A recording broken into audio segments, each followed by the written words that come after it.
we had 1 hour to text as many friends as we could and get some responses. And we said, okay, just curious, having a debate with a friend. I didn't say what friend. Having a debate with a friend. Is being a professional athlete hard? Yes or no? Okay. Who'd you go to? Because I don't know yet. I'm dying to find out. Attention. The party is about to commence.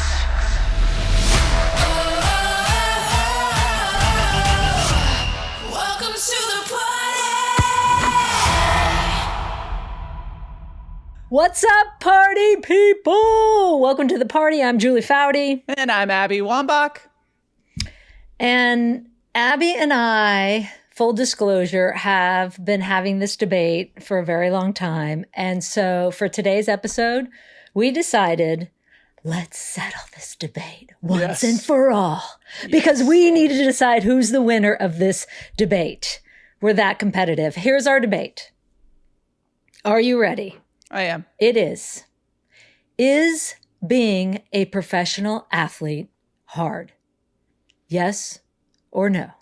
Yes. Right? So we clearly have different viewpoints on this. And we decided the pod is the perfect place to settle this debate. And we also decided that we should text our friends who are or were professional athletes and find out what they think about this. And so we went about texting friends. We didn't tell them what it was for. All we did was say, hey, I'm just curious. I'm having a debate. This is what I said, Abby. I'm just curious, having a debate with a friend. Is being a professional athlete hard? Yes or no? Okay. My question was, hey, I have a weird question. Do you think being a professional athlete was hard? Yes or no? And the answers that we got are so funny. But Jules, I want to go and start from the beginning because we were having dinner a couple of months ago. From the very beginning. Yes.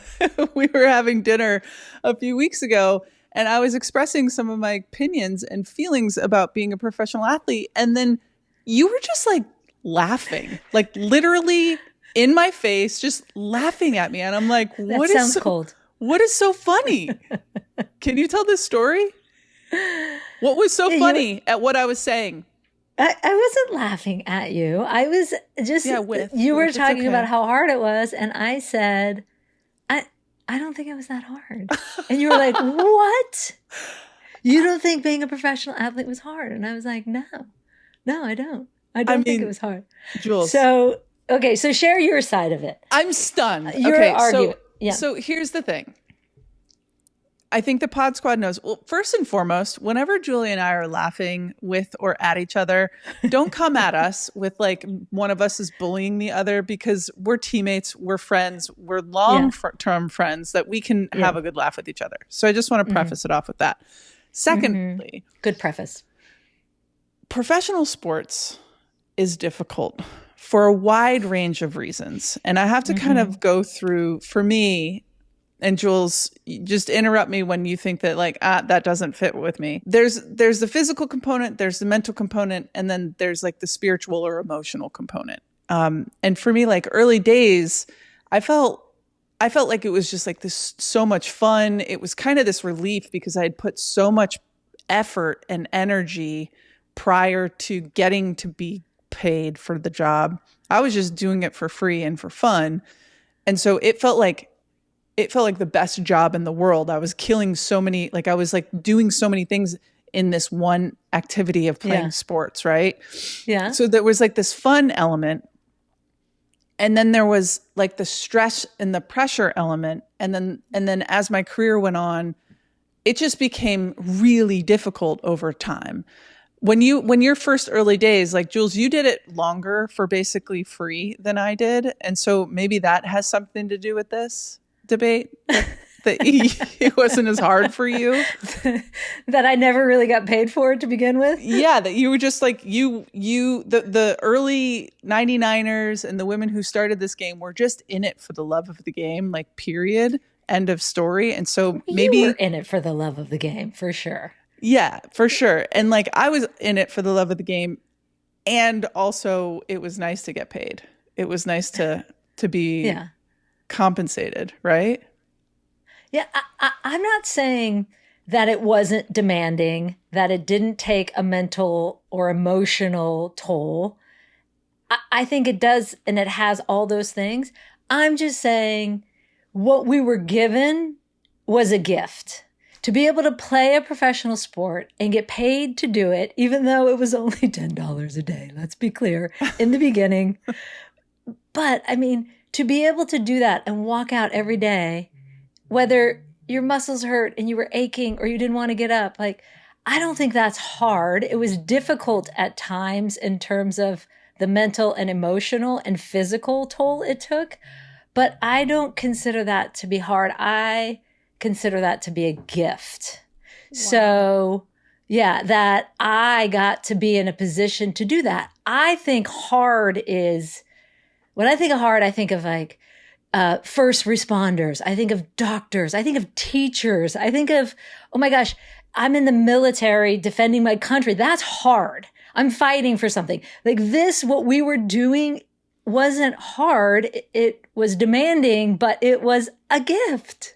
Totally. And I agree with you. It was absolutely a gift. And I wouldn't change anything. You know, obviously we weren't like curing cancer or, you know, going to war. Obviously those things are hard in so many different ways. That's not for me what this is. Like for me, it's like the actual act of being a pro athlete and all of the things that it encompassed. In general, everything was a little bit harder, right? Like having to like have a specific diet throughout my entire playing days, having to like suffer physically speaking and continually try to like make gains. Like there were no days that I wasn't thinking, how am I going to get better today?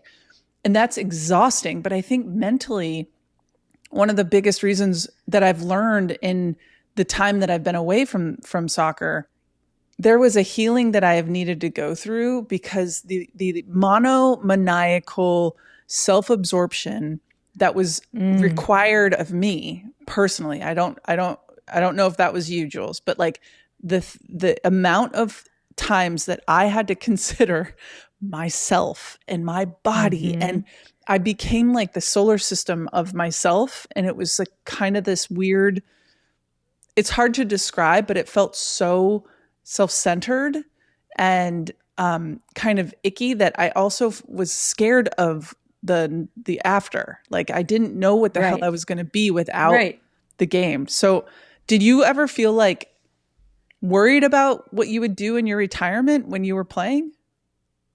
You know, what's funny is I was always soccer second almost.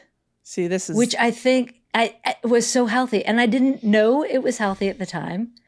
But like I always had other interests in my life and knew it. I remember even having this debate with coaches of like, you should be watching more film or you should be analyzing more. And I'm like, yeah, I should.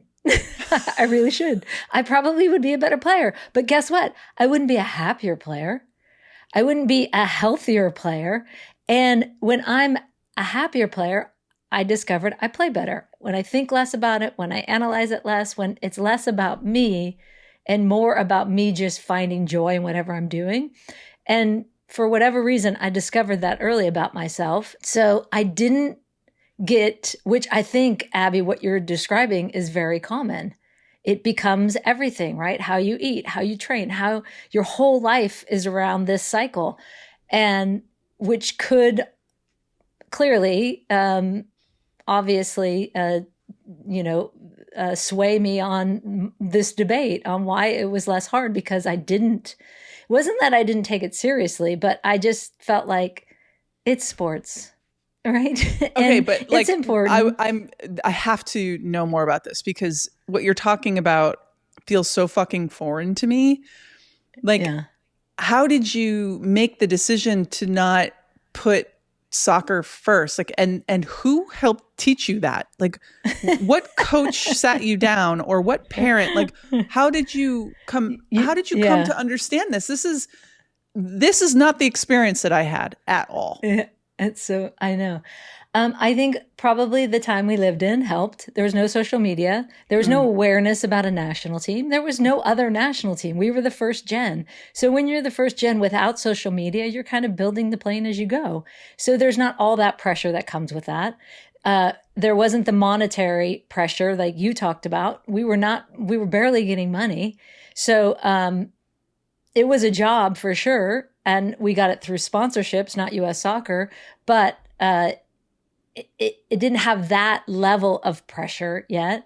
And I also think I go back to my mom and dad, Slim Jim and Fruity Judy. They didn't even come out to soccer games. They did not care to watch me play soccer. They were like, yeah, that's your thing. Have fun. We're going to go live our life. Oh my Peace God. out. It sounds so healthy. This sounds so and I was healthy. like, well, there was a point where my dad was like, a World Cup? What's that? That's my busy time of the year, honey. I can't go to the first World Cup. He literally said that. I was like, it's kind of important, Dad. You might need to go. So Slim Jim and Fruity set this amazing table of like, yeah, sports is yours. And it's important in that it's healthy and you're having fun, but like, that's your thing. Do your thing. And supportive in the best of ways, just they didn't feel they needed to be present at every game. And it's such a great reminder for me now as a parent as well. FYI, like you don't have to be present at every game. You're going to be there. Right. They know you support them and love them. You don't have to show up at every damn thing. Right. That's a whole nother podcast we're going to do. I think the other thing is that we didn't have the pressure of social media. And I think it's just the way I'm wired. Everyone's wired differently, right? Like I'm wired that I want to be exploring and reading and doing other things beyond just playing sports. So you didn't take the bait. Like it feels like I'm just like considering all of my reasons as to why it was hard wins this debate, because I do think it wins this debate regardless of how healthy, regardless of how true yours might be sounding to me. Right. It's this idea though that like social media, and the bigger the thing gets, the more weight it can kind of carry, right? Like I remember in 2004 when we were training for the Olympics. Do you remember this? At how hard that training camp was? That we were like basically track stars. Essentially, we were like running 800s until our bodies broke. And then you guys, like the leadership, went into the coaching staff and basically like said like Uncle, enough. We can't go like this anymore. We can't do this. Wait, do you remember that we were trying to tell the coaches like how hard this is? So we would make the joke like USA track, bring it in. USA track and field on 3, 1, 2. And the coaches would just kind of roll their eyes. Totally. And I remember that you guys went in and talked to them and we got that fitness session canceled. You guys got that fitness session canceled. Yeah. And I sat in the locker room and in that locker room chair and I bawled my eyes out because I couldn't do I couldn't run another 800. I didn't know if my body could do it. And so like, yeah, I think that this idea of having like a normal, it's like a relationship, right? It's like you had a normal relationship with the game that ended up being and becoming a career path for you. But for me, I've always had an abnormal relationship with the game because I didn't have anything else. Like I set up my life in a way in college.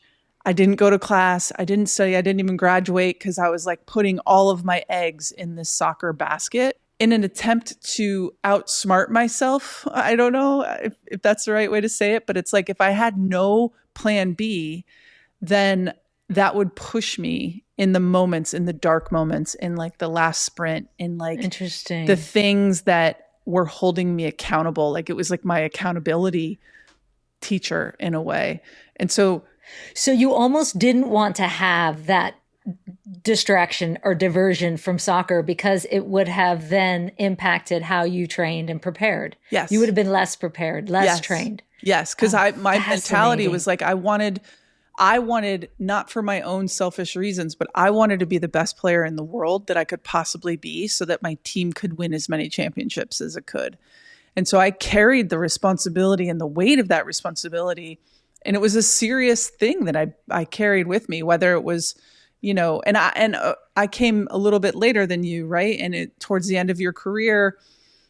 And then early on in my career, it was like, you and Mia and Lil. I mean, Lil stuck around for a little bit, but like some of these like the players that I grew up watching end up retiring. And now the team is like turned over to a handful of us. And I'm like, I carried that with such responsibility Like the honor that I had and the time and the effort and the way that you built the sport in this country and globally, I wanted to be a part of like adding to that. And so there was this, generationally, there's a lot of pressure that comes with being that person. So I wonder if the tables were turned, if you would have responded in a similar way, or if it's just part of your constitution where you're just like, I'm going to have some fun doing this thing. And if it works out, it works out. And if it doesn't, it doesn't. Like, it was like my life. It was like my lifeline. The only way I was making money. How else was I going to earn any money? You know what I mean? But you didn't think at any time like, oh, I'll be fine. I can do something else. No. If this gig doesn't work, I got other gigs I can do. No. You were all locked in. It was all or nothing. And that is why I was so terrified to retire. Always, like from day one in high school, even like that? No, because it wasn't really. Day one is in high school. But it wasn't an early option. On? Yeah, it wasn't an option as like it is now to be a pro athlete back then. I mean, I was 16 when the first Olympics happened in Athens or in Atlanta for you all. So for me, I had no clue. And then when I got into college and then the Olympics happened and then the World Cup in 99 happened, this like kind of boon of women's sports and women's soccer happened in the US that I was like, I want to be a part of this. And this is something I can see myself actually doing. I think that I had like I was going to just go work for my dad. Like that was like probably what I was going to end up doing had it not been for you all. That's why you were like, I do not want that. Yes. I will do anything so that I don't have to do that. Yeah. And when we start traveling the world and you start seeing the world in a totally different way from my like little small town in Rochester, New York, like, what's up, Rochester? But you realize like the world is big and I wanted to go out into it, Yeah.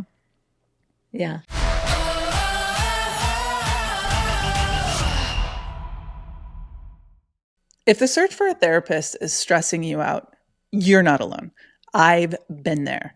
And sometimes it feels like finding help is like a second job. And when you're already carrying so much, it's overwhelming. With Grow Therapy, getting started actually feels easier. You can find a therapist who takes your insurance and gets started in as little as 2 days. Now, I've always really valued therapy, and I've been in therapy for many years, especially since my brother passed away. And it's just been so important for me to be able to communicate some of my innermost thoughts, to be able to categorize them, to be able to understand them. And it really, I do know it makes a difference in my life, and it can make a difference in yours. Grow Therapy connects you with thousands of independent licensed therapists across the U.S. You can search by insurance, specialty, treatment style, whatever matters to you. And if it's not right, switch. It's that simple. Again, they want this to be easy for you. Whatever challenges you face, Grow Therapy is here to help.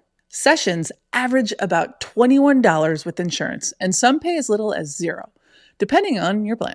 Visit growtherapy.com/welcome to the party today to get started. That's growtherapy.com/welcome to the party. growtherapy.com/welcome to the party. Availability and coverage vary by state and insurance plan. Winding down at night, I don't know about for y'all, but for me, it can sometimes be impossible, and especially after a crazy day. But now, good news, party people, it's much easier with Ritual's Magnesium Plus. Magnesium Plus features this blend of clinically backed magnesium bisglycinate and then tart cherry powder, which is formulated to help support mind relaxation, sleep, and muscle recovery. And I started adding Ritual's Magnesium Plus to my evenings, and I will tell you that it is easy on the stomach. I feel calmer heading into bed, which for me is a hard thing to do because I'm not very calm that often. And the next morning, I wake up much more rested and not groggy at all. And if Rituals, Multis, and Symbiotic Plus start my mornings, Magnesium Plus now finishes my day. And it's become one of those small rituals that makes a huge difference. And I will note that the tart cherry is made from Michigan-grown Montmorency tart cherries, backed by over 20 clinical studies and 15 years of research, people. It's clinically studied to support stress and mind relaxation, as we know. It also can ease leg cramps during pregnancy and support period cramping and provides PMS support. So I think that's worth celebrating. Sit back, raise a glass to your new evening ritual with Magnesium Plus and get 25% off your first month at ritual.com/welcome to the party.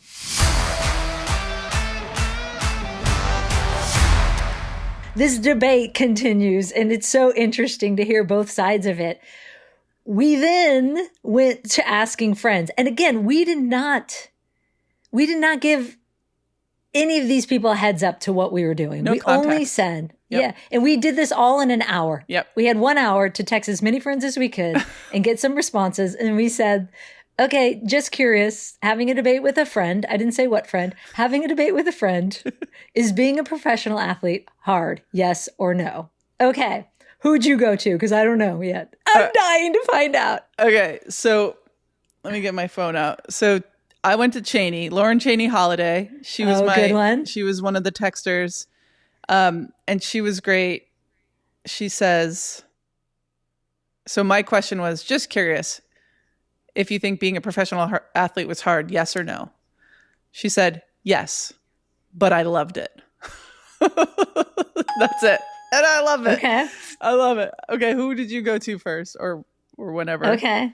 I went to Mia Hamm first, and she wrote back, "What?" question mark. And I said, "I need a yes or no." And she said, "Aspects of it were much harder than college." That's so good. Okay.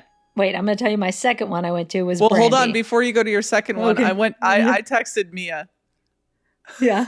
I texted her. I said, stay off the 99ers. I told you to stay away from the 99ers. I knew that she said, oh my God, Jules just asked me the same question. Are you all in some type of mental scavenger hunt? So Mia. I said, pretty much yes. And she said, I said it was harder than college. And that's it. Who's your next one, Jules? Okay, so Brandy Chastain, another former U.S. women's national teamer, and the one who got naked when we won in 1999. And for that, I love you, Brandy. Thank you for making that penalty kick because I was the next one to go. True story. I was up next. I was like, oh, please, God, just make it, Brandy. Okay, so the question again was being a professional athlete hard? Yes or no? Simply put, no, because I loved the game and the people so much. Was it hard on days when I was injured or cut or not playing or missing family? Yes, but that's part of the joy of climbing and surmounting the barriers in front of you. I never sacrificed anything. I chose to be there and then win after it. That's good. Okay, that's kind of a mark for Julie. I just also want to say that Lauren Cheney Holiday, she's a World Cup champion and a 2-time Olympic gold medalist as well. I think that we don't really need to ever intro Mia Hamm, but in case you don't know and you're here as like a first-time follower of sports, Mia Hamm's a 2-time World Cup champion and a 2-time Olympic gold medalist. Held the scoring record for both men or women for a very long time. She was the person that I looked up to a lot in terms of the way she carried herself. Just simply one of the greatest women athletes in the history of women's sports, and kind of catapulted women's sports and was a face of women's sports forever. So I just wanted to give those folks who might not know who Mia Hamm might be. Yeah. Who else you got now? Yeah. So I texted Alex Morgan. Heard of her. Alex Morgan, she is a 2-time World Cup champion and Olympic gold medalist, if you haven't heard from her. And so I texted her and she said, very, very hard. More mentally than physically, and the never-ending long camp days, the grind of meetings, playing the mental game, coaches, the stress of being in the public eye all the time, and being viewed as a number rather than a person. Life is so much, in quotes, easier post-soccer. And now I have 2 kids, building 2 businesses, managing more relationships than ever before. So, and she's still saying that's easier. Yeah. Oh, shoot, that's Team Abby. Damn you, Alex. Team Abby for sure. All right, Jules, you go. Oh, Well, Alex is about to be honored too for her retirement party. So we need to have Alex at the party. Oh yeah, we'll have a retirement party. She's going to come to this party for her retirement party. We're going to have a retirement party and welcome to the party. Because guess what? Yes, this is the party. All right. I asked Shannon Box, former teammate. She also is a World Cup champion and 3-time Olympic gold medalist. We worked together on the TNT telecasts. And she said, compared to what I do now in real life, no, it's not that hard. But I would say it takes a special trait to have that commitment to stay at the highest level for so long. Yes. Yes. For sure. And mind you, we did not tell them what team we were on. We just said yes or no. We didn't give them any idea. It's true. It's true. I also wrote Shannon Box because, she was more my generation than yours, but I'm going to let this slide, Jules. She said, haha, I wrote Julie already. Julie wins. I got it first. I texted Brianna Cope. I don't know if many people know about Brianna Cope, but Brianna Cope is a professional women's surfer. She's been an awesome documentary on women's surfer. I think it's called Surfer Girls. You should watch it. We watched that on our vacation this last family vacation, and my kids fell in love with all these like women surfers. And so she said, yes, haha, that was the most random question ever. It's true. More mentally than physically for me. And then she's like, what's the debate? Do you think it's hard? And so she was asking, and I said, you're going to have to tune in to Welcome to the Party to find out the answers. Thank you, Brianna, for texting back. You disclosed it. Okay. I match you with stand by. Carrie Walsh Jennings. Okay. Carrie Walsh Jennings. 3 straight, she won Olympic gold medals in beach volleyball, as we know. One of them, I believe, she was pregnant while she won it. So that should count as like 5. That should count as 5. I could be wrong on that, but there's no fact checker right now. I think that's true. All right. So I said, so I posed the question. She goes, I would never frame it that way. No, period. Love, period. Okay, so we have an ethereal answer. No, period. Love, period. Okay, so remember, that's a Team Judy. That's a Team Julie answer. That is a Team Julie answer. Thank you very much. Okay. I got one. Okay. This one is Sue Bird. She has her own statue, so I don't know if I need to say more, but basically she's won like many gold medals and WNBA championships. She's incredible. Things. She's the co-host of 2 podcasts, A Touch More and Bird's Eye View. You should check her out. She's incredible. And Sue says, yes, we aren't saving lives or going to war, but yes. And then she said, so what's going on? And she then said, my curiosity has piqued and I can't wait to see how this poll shakes out. So Sue, I also can't wait because I am so shocked that there are any people that have said no. Period. I thought Julie was going to be the lone soldier here. You're going to love this one then. You're going to love this one. Okay. Lynn Biondolo, who plays on the U.S. women's national team, NWSL's, the Women's Pro League's all-time leading scorer. And she's also an Olympic gold medalist. She's co-host with Sam Buis on the Women's Game podcast, a fantastic podcast, as we know. She said, yes, depending on how much you care about being great.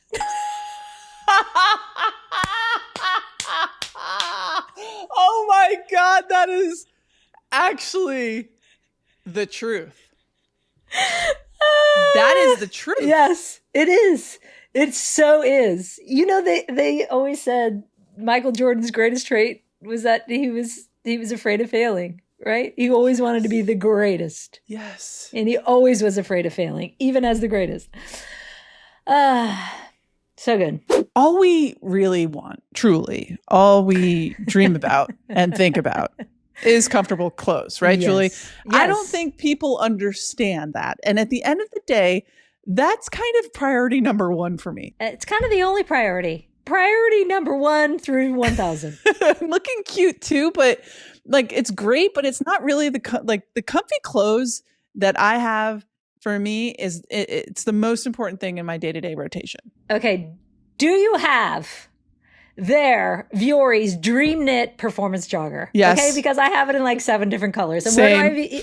where do I even begin? Because 1, it's lightweight. 1, you can wear it to yoga. You could wear it running. You could wear it to beach volleyball. Yes, I play a lot of that, right? The fabric. I know you're a fabric gal. Yes. Abs. Feels like butter. Ugh. Yes. And so, I mean, and then what I just end up doing, because I think showering is overrated, you just stay in it all day. You stay in it all day. And it can even be your pajamas. It's that soft. I think that's hilarious. I usually shower and then get into another pair of Vuori sweats. So that's that's my MO. I don't. All right. But Vuori is an investment in your happiness for sure. And for our listeners, they are offering 20% off your first purchase. Get yourself some of the most comfortable and versatile clothing on the planet at vuori.com/welcome to the party. That's VUORI.com/welcome to the party. Exclusions apply. Visit the website for full terms and conditions. Not only will you receive 20% off your first purchase, but you get free shipping on any U.S. orders over $75. And I like this because maybe it doesn't work out in the first go. You get free returns. So go to vuori.com/welcome to the party and discover the versatility of Vuori clothing. Exclusions apply. Visit the website for full terms and conditions. Okay, I got another one. And she was my year, so if you texted her, I'm stealing it. Becky Sauerbrunn. Oh, yes, I texted her. Of course I did. Okay, I gotta go up. Wait, what'd she say? She said to you. She said, haha, yes. Julie just asked me as well. Bitch. They're all to us. And then she said, whoever says it's not hard wasn't doing it right. Hot take. Hey. Hey, Becky. Becky Butter Sauerbrunn in with a hot take. Hold on a second. Before we go on, and maybe we'll talk about this a little bit later, but what Lynn said is just like really, like that might be the truthiest truth. Like if you cared about being great. The mathiest math. Yes. Then the debate is you are only going to be a yes, it was hard. And if you didn't prioritize being great, then maybe it's like living in the no section. This is fascinating. Although like Carrie Walsh Jennings, she was a hard no period love period. Yeah. Okay. That's one that like me, I would be like, Did I obsess about being great personally? No. Did I obsess about the team being great? Right. Yes. Because I didn't probably have the attributes that I knew would get me to, I wasn't going to be the all-time leading goal scorer. I wasn't going to be the FIFA World Player of the Year, right? So my mindset is, I think, less pressure of just how am I helping my team win? And then that's being great. So anyways, okay. Crystal Dunn. Yeah. Okay. Another one on the U.S. women's national team, of course, World Cup champion and Olympic gold medalist. Hey, friend, tell your friend, yes. She doesn't know you're my friend that I'm asking for. Again, just curious, was being a professional athlete hard? Is being a professional athlete hard? Yes or no? Hey, friend, tell your friend, yes, it's extremely hard. LOL. I love Crystal. Honestly, she just can do everything. She came on the team when I was leaving and has since still on the team now. She's incredible, has had babies. Does she have more than one baby now or just one baby? Just one baby. She just doesn't quit. She doesn't stop. Okay. I actually have to throw a random dude into the mix. The token dude. Oh, our DEI segment. This is our DEI segment of the day. So I texted Peyton Manning. I don't know heard of him. If you've ever heard of him. If you haven't, it's okay. I don't think that he'd be upset by it. He replied, yes. That's it. Period. Period. Yes. Men, they don't have. Well, it's so funny because like Sam Mewis, when I texted her, Sam Mewis, another U.S. Women's National Team World Cup champion, a host of the Women's the Game podcast, which is she does such a fantastic job. She's just transitioned to retiring as an athlete, and my goodness, she is just crushing it. And Crushing. she was like, "Wow, good one." Yes, but I want to give a little context. I like context. She wasn't just going to put yes, period. She wanted permission to give context. I was like, you have permission, give context. I think it requires a level of focus and dedication that not all jobs require, though obviously some do. And I think it's hard in the sense that you are probably not going to make it. So it's rare and in that sense hard. And then the lifestyle can be hard. Travel, missing family events, being away from home, the pressures of public scrutiny. She kept going. It's also like this joyous and full opportunity, but I don't think it's an easy road. Sam Mewis for the win. And then Peyton's like, yes. It's hard. That's so good. All right, so okay, my last one. Okay. Megan Duggan. All right, Megan Duggan, former captain. Oh, Hillary Knight, I also texted. Did you text Hillary? I haven't, no.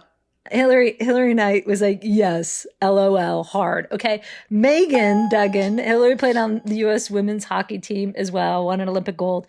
Megan was the captain of that team, won an Olympic gold.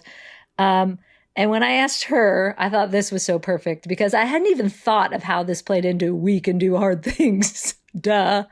But it literally is we can do hard things is your podcast with Glennon. She said, yes, it was hard. But as I tell my kids, we can do hard things. Oh, that's sweet.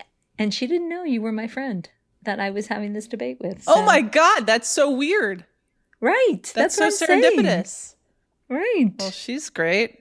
We're going to have her on this party. I have two more. Okay. In fact, I have three more. Okay. Heather O'Reilly.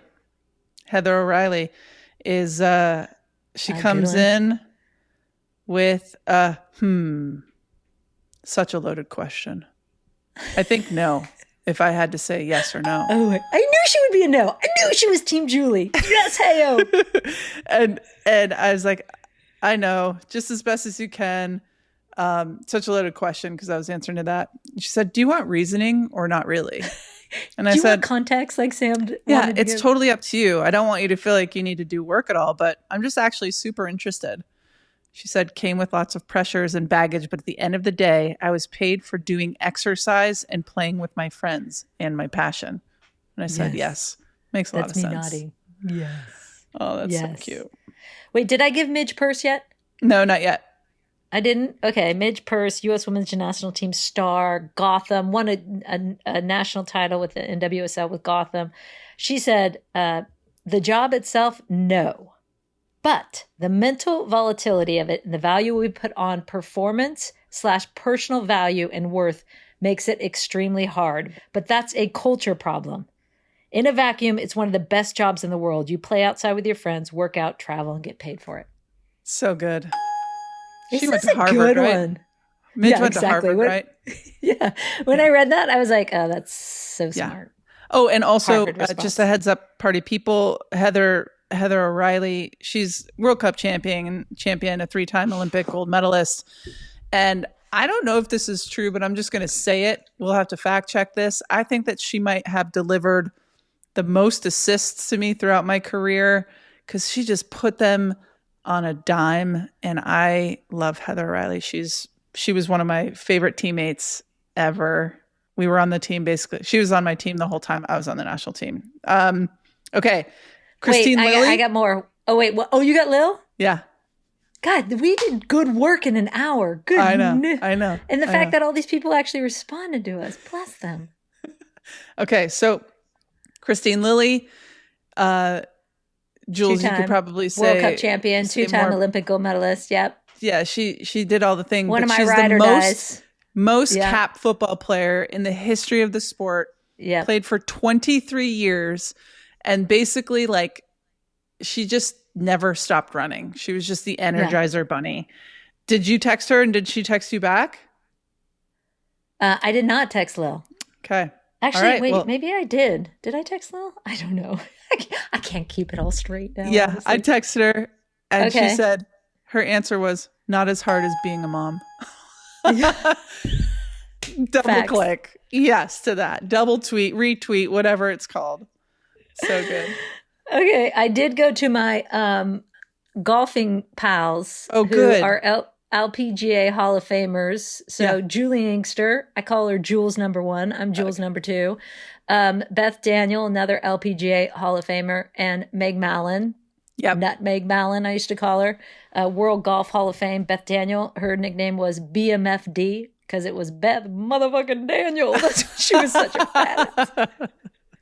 So her nickname is always BMFD. So she replied, BMFD, she's talking to herself in the third person. BMFD here says that doing what you love is not hard. Boom. Team Julie. Inkster replied, it was hard, but wouldn't change it for a thing. And then she put in parentheses, well, maybe if I started Starbucks. Loved being my own boss. It's a good one. That's good. I mean, I am. Meg Mallon, same. Student athlete was hard. Being a professional athlete was liberating. Ooh. Clip from Mia. Yeah. Okay. So this is really, it's fascinating to me. I had Tobin Heath also text back, 2-time World Cup champion, 2-time Olympic gold medalist, co-host of the recap show. You can find that wherever you get your podcasts. And she texted back, yes and no. Smiley face. It's not allowed, Tobes. And that's just Tobin. Sorry, Tobes. And that's just Tobin. But I Yes just like, or no. I think this is like the most fascinating thing to me. I know that we all think that we're kind of right in our head, but I feel so stunned that some people said no, like you, Julie. Yeah. I thought you were going to be like literally the only one. The only person. And I was feeling a little sad for you. Thank you. When you did say, like, you looked at me like, what the hell is wrong with you? When you were like, no? What do you mean no? Oh, God. But you know what? This exercise of you got an hour to text your friends, I think this should be replicated because it actually was really fun. As you commented, like, to reconnect. Like, I haven't talked to Meg and Beth and Jules for a little bit. So now I'm getting pictures of Julie Inkster's grandkids, which I love. Yes. So that kind of stuff. It's so fun. I think that we should do that. And also to the party people, right? Like, it's up to you right now to decide who you think won this debate, Team Abby or Team Julie. We're gonna put a poll up to decide the winner. So please weigh in. You can weigh in on social. And this is going to be for bragging rights for Julie and I, because I guess there is no right or wrong answer here. And I think that you're right too. Like, I haven't texted with Lil in a couple years. And it's just like, come up with a question in your head, folks who are listening, and think of like a fun yes or no question you can ask somebody that you just have not gotten in touch with in a long time, that for no good reason. Because we had we had a reason we wanted to talk about it on this podcast today, but it was not a good reason. No, it was fun. Yeah. It was just competitive. We wanted to win. So we're going to find out. But like, what are some, I mean, like, is parenting hard? Yes or no? Yes. Yes, it is. Okay. Yes. Retweet that. Yes. And, or what's another one? Like, do you never want to ever have to decide what to make your family for dinner? Yes or no? Do you want to go shopping for groceries? Yes or no? No, I definitely don't. I don't want to do that. Oh, gosh. Okay, but here's what I think. If I win, Team Julie wins. In honor of the kinger. Oh my gosh. We're going to wear a crown. You get to wear a crown. I need to get a crown. Episode. Yeah. I'm just predicting it now. You're predicting that you're going to win this poll? Yeah, this is me manifesting it. Right. This actually would work well with your hair, Abs, because it could lift through that. I'm going to mess up my hair. Put it on the side. All right, party people, no pressure, but please go decide who you are with, Team Abby or Team Julie. Weigh in on social. And Abby, I think that's another successful party in the books. Don't you think so? I think we may have done it. I mean, I don't know. And if you listen, I also need to say, if you could take 1 minute We would really appreciate it. We are really trying to build out this community, and getting the rates and reviews and subscribing to the podcast on Apple Podcasts or wherever you get your podcasts is super helpful. And don't forget, be sure to follow us on TikTok and Instagram at Welcome to the Party Show, where Julie, Billy, and I will bring the party straight to your feed. And you can also pop up. Yeah. And don't forget YouTube. Don't forget YouTube. Yeah. And you can also pop over to YouTube and find us. Click that little bell icon. Yeah. Get that bell icon so you get the updates when these episodes go live. Right? Yeah. And bring it in, party people. USA, USA, USA. On 3, Abigail. 1, 2. Count us in. USA on 3. 1, 2, 3. USA, USA, USA, USA. Ah! Welcome to the Party is an independent production brought to you by Treat Media. Treat Media makes art for humans who want to stay human. Forever Dog is our production partner, and you can watch our full conversations on the Welcome to the Party YouTube channel and follow us at Welcome to the Party Show on Instagram and TikTok.